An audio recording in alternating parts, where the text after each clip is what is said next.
Empower Radio presents Welcome to Blissville with the Bliss Lady, Teri Williams. Get ready to connect with inspiring, motivating, enlightening, and joyful guests who are following their bliss. Now, here's your host, Teri Williams. Hey, it's a bright, sunny, magical day in Blissville. I'm so excited to be sharing and chatting with one of my favorite people, Marc Allen. For those of you that have been through any of my workshops on living your bliss, you know that I toot Marc Allen's horn over and over and over again through his work in really creating a life that you love. And the greatest secret of all for getting clear, well, Marc has once again done us all a ginormous favor by sharing his new work, The Magical Path, creating the life of your dreams in a world that works for all. To me, what could be more blissful than that? Welcome, welcome, welcome, Marc. Oh, thank you, Teri. Thanks for having me. I'm so excited because I teach a class once a month, once every couple months on living your bliss to a group of career people that are struggling in the transition of what's happening in our world right now. And I always included your piece on getting clear through the greatest secret of all. I encourage them to go out and get your book and follow your website. And I'm really excited to be able to share now that they can find it all in the magical path, not just getting clear, but tools and steps and techniques for just living a life of their dreams. How did you do it? It is a very solid, extensive work. I started talking about it, a decade ago when I was doing seminars and things around my book, Visionary Business. The 11th chapter of that was just called Consider the Spiritual Side of Things, Discover Effective Modern Magic. And so I would start talking about magic, and then it dawned on me in a way, and I even started saying in some seminars that I've created my success entirely through magic, through very simple, practical, concrete, magical rituals. It all started with a book I discovered when I was 21 in a little magic bookshop in Madison, Wisconsin. I wandered into it, and there were all these books on Western magic. And the guy in there, I said, where do I begin learning about this stuff? He gave me about an hour course. And I left with a stack of books. And most of them were big, fat things that I never even got around to reading because I'm lazy, I'm disorganized, I'm not disciplined, I'm undisciplined. I found over the years, I have to be very honest with myself, any discipline that requires any daily anything, it just has not worked for me because I'm totally undisciplined. But there were a few things from that book that I got when I was 21. It was called The Art of True Healing by Israel Regardie. A few things that I did, especially this meditation called the Middle Pillar Meditation, where you just imagine a pillar of light at the top of your head. We can just do it right now because it's so simple. It's all just in your imagination. You imagine this light at the top of your head. You close your eyes, and then imagine the light slowly filtering down and filling your whole head with radiant healing light, and then filtering down and filling your whole heart and chest with radiant healing light, then filtering down, filling your whole digestive area, stomach, with radiant healing light, then moving down, filling your entire pelvis area, and then slowly radiating down out your feet. And then you can even bring it up as you breathe in, bring it up through your body again. And as you breathe out, let it kind of shower over you and go down through you again. And you circulate this energy purely in your imagination. And he called it the Middle Pillar Meditation. I started doing it at 21. I could feel its healing effects immediately. And I kept doing it through the years. It's one of the few things I've done with any regularity, mainly because I do it flat on my back. In the book, The Art of True Healing, which is so great and it's real short, so I condensed almost the entire book, is in my new book, The Magical Path. So you get 2 books for the price of one here. The whole book is there, and it's just wonderful and spoken with such authority. I mean, the very first sentence is, within every man and woman is a force that directs and controls the entire course of life. Properly used, it can heal every affliction and ailment we may have. And as it gets into it, you learn properly used, it can turn your body into a powerful magnet, as he says, that can attract to it whatever it needs or desires for its welfare. So including money. Including prosperity serenity. and abundance and joy and love. Yes. So I did this through my 20s and early 30s, and I've continued to, because I do it flat on my back. In his book, he says you must do it with passion and inflame yourself with prayer, and I don't do it that way at all. I'm too lazy. I do it very quietly, but flat on my back. In fact, it's a joke when I tell my family in the afternoons I'm going to go meditate. They say, "Yeah, meditate," and they go. Okay, well, you know what? My family says the same thing. Yes, I fall asleep half the time. It's true. But the other half, I do have a wonderful, deep healing meditation. And that's the first thing I started doing with any regularity.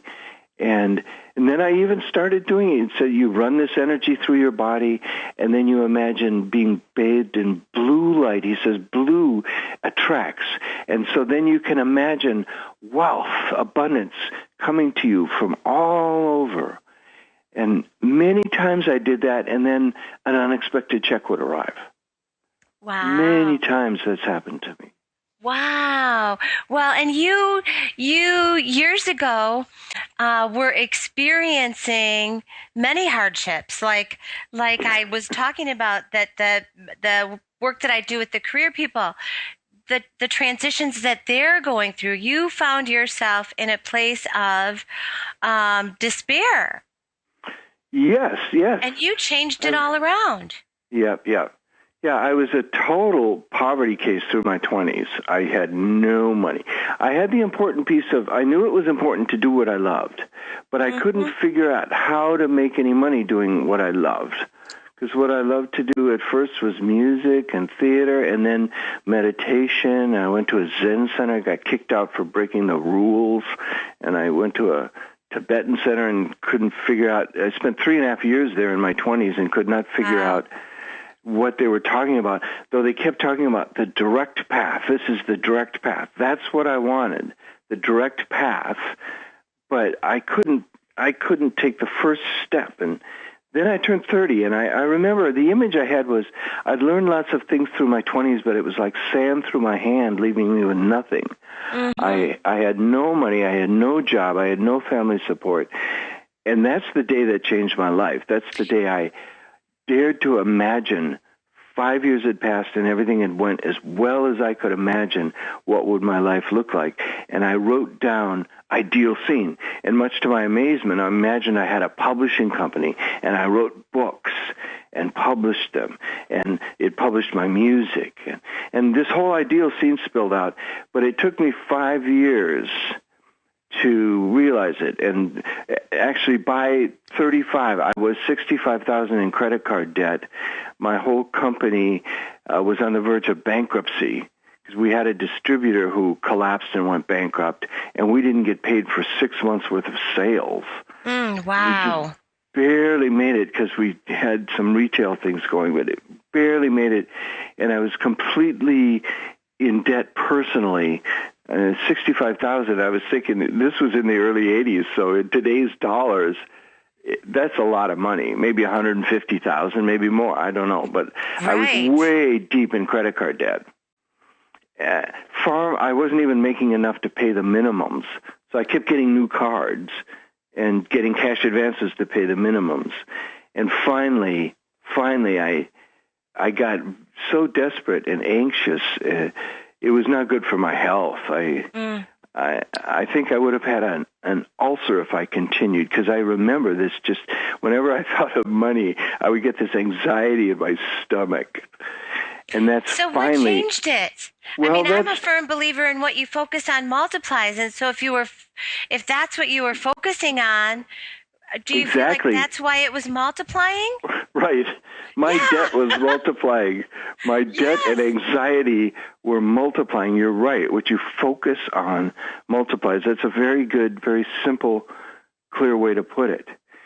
Fortunately, when I was 28, I wandered into this weekend seminar taught by this man named Ken Kais Jr., who'd written a book called Handbook to Higher Consciousness in the 70s. And there I learned this process, and I didn't really apply it effectively till I was 35.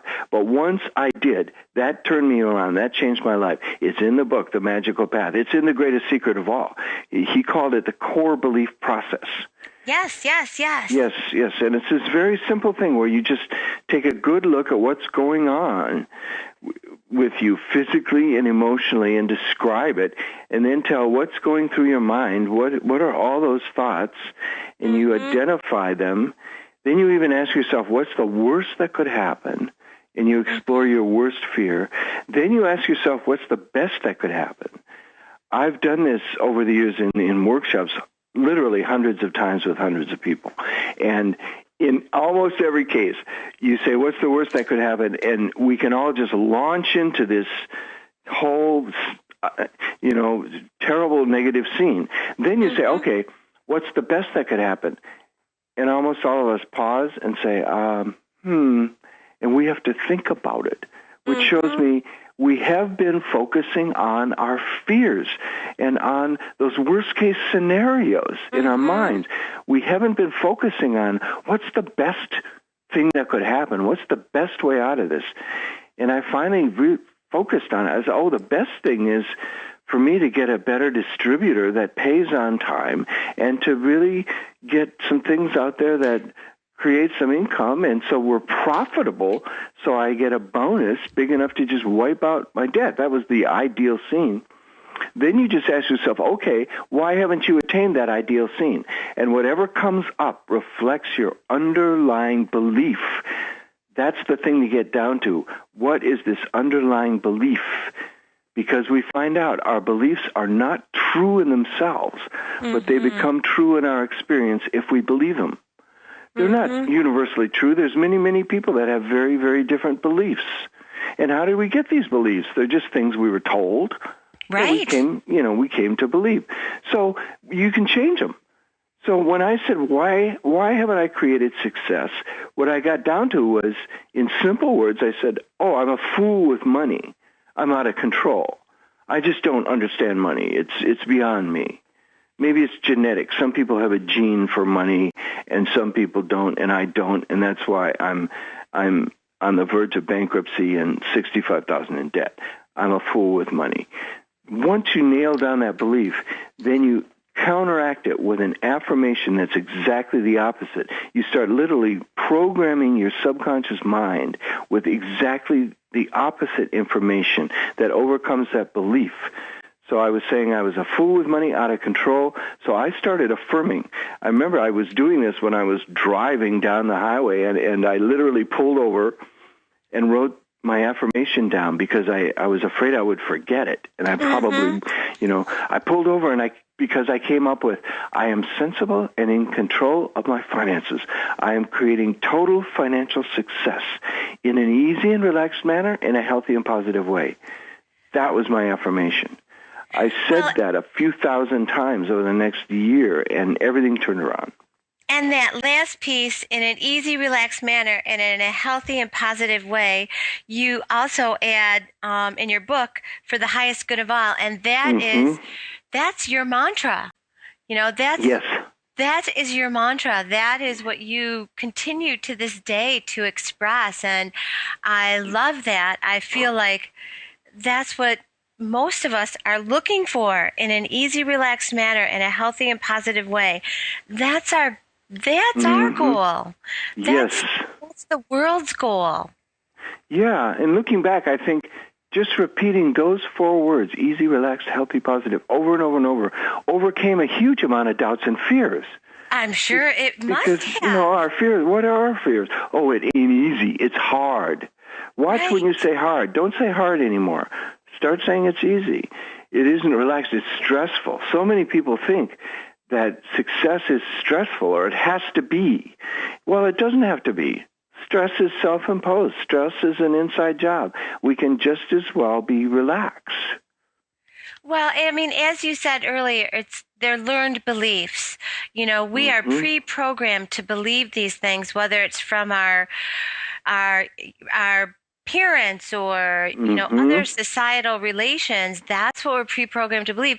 One of the first times I ever heard the word effortless used was through your work. And, oh my God, when you start to think of it as it can be effortless. It doesn't have to be a struggle. It doesn't have to be hard. We can embrace that. Yes. Yes, we really can. And when we look at it, mastery, when we look at people who have mastered things, they do it effortlessly. That's why we love the great artists. We look at them, they're there performing in front of these huge audiences, and they're relaxed and effortless. The great artists, And so that's true in every day of our lives and in our work. We can come from a state of ease. I just saw this great quote of Bruce Lee. He said, when you're relaxed, when you're at ease, you're far more powerful and faster. And so he was a martial arts master. And that's the important thing in martial arts, to relax. Well, I think it's the important thing in anything we do. Might as well do it. Absolutely. Fear and stress stop you. Yes. Stress is harmful to our health. And it creates blocks and barriers that are unneeded. You also talk about 2 things. A woman that you had known for a long period of time who had created her own mantra or her own affirmations. She said, I do wonderful work in a wonderful way with wonderful people for wonderful pay. Yes. Oh, my God. I mean, isn't that amazing? I know. It was an old friend I met on Facebook I hadn't seen in 40 years, since our early 20s. So I said, how was your life? And she said, well, she wandered through her 20s, much like I did, wondering what to do. And then turned 30. She had a similar experience to me. It was like the 30th birthday is what woke her up to say, okay, what am I going to do with my life? And she read Creative Visualization by Shakti Gawain, and she started saying over and over, she got the mantra, I do wonderful work in wonderful ways with wonderful people for wonderful pay. She started saying that over and over and over, and then she got this idea to set up her own business. It started as this small retail thing, and it grew into this whole retail community center and establishment. And she's had it, she said it's been over 30 years she's had it, or 30 years, and it's wonderful, and it's filled with wonderful people, and the affirmation has just come absolutely true in reality. So in the book, The Magical Path, you include, not just the meditations and the affirmations, which of course are key to success, but you encourage people to follow through on that by actions and various tools, for like writing out the goals and your dreams and thinking about, okay, how did I get to this place? So you acted on it. You, as our model here, you didn't just wallow or wallow away. You decided, okay, I'm going to use these to create my magical path, and I'm going to act on it. Yes, and it was all very simple. In fact, the older I get, the simpler I see things. And that's one problem when you're younger. It can seem complicated or confusing or just like so many details to create the career of your dreams. It can seem overwhelming. Well, it's gotten very simple for me, and I put it all in motion on my 30th birthday. I took a sheet of paper and dared to dream my ideal that 5 years had passed, and that's where I got the entire picture of the life I wanted. And then I took another sheet of paper and I just listed goals. I'd never done that before. And I was like a plane without a destination. Mm-hmm. And once you list your goals, you have a destination. Then I listed my goals as affirmations. And to this day, I carry around in my back pocket my goals as affirmations, affirming they're now coming into being. You know, my publishing company is now has sales of X and profits of Y I have in there. And, you know, I'm now finishing my next book, which helps to enlighten humanity. And I have all these expansive goals as affirmations. And then for every main goal, what emerged when I started affirming it was just a simple plan. And again, the simpler the better. I have a one-page plan for each major goal. I have a one-page plan for my publishing company, which is doing great and has been for 30 years. But I still have my one-page plan. Okay, this year, what am I going to do? How are we going to expand? And I have a one-page plan for my next writing project and for my music project. Simple one-page plans. I think it's all a matter of just getting your subconscious mind, which is incredibly powerful and knows no limits, to get behind you and support you rather than work against you. I think the whole process, the two essential things are first, dare to dream and set that goal and go for it, and then deal with all the doubts and fears that inevitably arise. Most people get overwhelmed with doubts and fears. Mm-hmm. And there's ways to deal with them. We can let them go. We don't have to compromise it and live a life that's anything less than the life of our dreams when we deal with the doubts and fears. Well, so many things that we are taught, or that I hear talked about, is to, you know, forget about the doubts and the fears. And one thing that really drew me to your work was that you can't forget about them. They're there. No, so we recognize them. Yes. We recognize them. We know that they exist. But then we look at the flip side to that. You know, well, what's the reverse of those? And I think it's so key for me. Like I said, why I connected with you so much was that you're not telling me that there are no doubts and fears. You're saying to recognize them because they all exist. We all have them. Yes. And we confront them. I remember literally my 30th birthday arguing with my doubts and fears. I wrote my idea, seeing doubts and fears, said, impossible. You want a life, you want success with ease? You can't do that. You want to only work when you feel like it? I have built a multi-million-dollar company. I've never worked over 20 to at most 30 hours a week, if you count all my writing too. I've never done a 40-hour work week. I don't like them. I think they're inhumane. My doubts and fears, with you. my doubts and fears said that's impossible. And I remember literally arguing with my doubts and fears. And I got around them by saying, look, doubts and fears, let me try it as an experiment.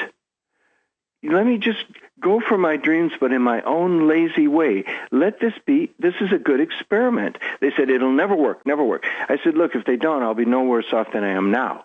I had no job, I had no money, no family support. And so even my doubts and fears said, well, yeah, that's true. You know, how much worse can it get? So they allowed me to take a year. I put them aside for a while and said, okay, this is my experiment. I'm going to go for the life of my dreams in my own lazy way, just working and playing whenever I feel like it. That's my ideal. That's the life I want. And so, yes, we confront our doubts and fears. We confront them. We can reprogram them with the core belief process, and we can we acknowledge them when they arise, and then even talk to them. I remember, I love feeling... how you did that, and you said impossible, and yet you flipped it. Well, Marc, we are running out of time. I know, it goes so fast, yeah. Oh my gosh, I could sit here and listen for hours. And listeners, we've been talking with Marc Allen, publisher of New World Library. We've been talking about his latest creation, The Magical Path, Creating the Life of Your Dreams in a World that Works for All.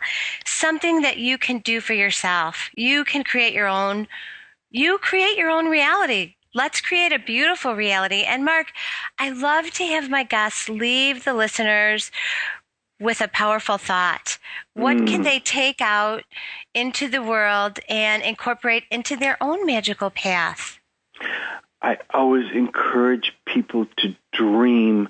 I put big quotes up on my wall, and for years I took a quote from As You Think, James Allen, or As a Man Thinketh, one of my favorite books, and I had in big words on my wall, so it's now just emblazoned in my subconscious mind, the words, "You will become as great as your dominant aspiration. If you cherish a vision, a dream in your heart, you will realize it." He says it with such authority. I love that. Yes. Well, thank you again for being here. And listeners, you can find all of the information on Marc at our Welcome to Blissville page on empowerradio.com. And I'm looking forward to seeing you again on my magical path, Marc. Oh, thank you so much, Teri. Thanks for all you do on your magical path. Thanks.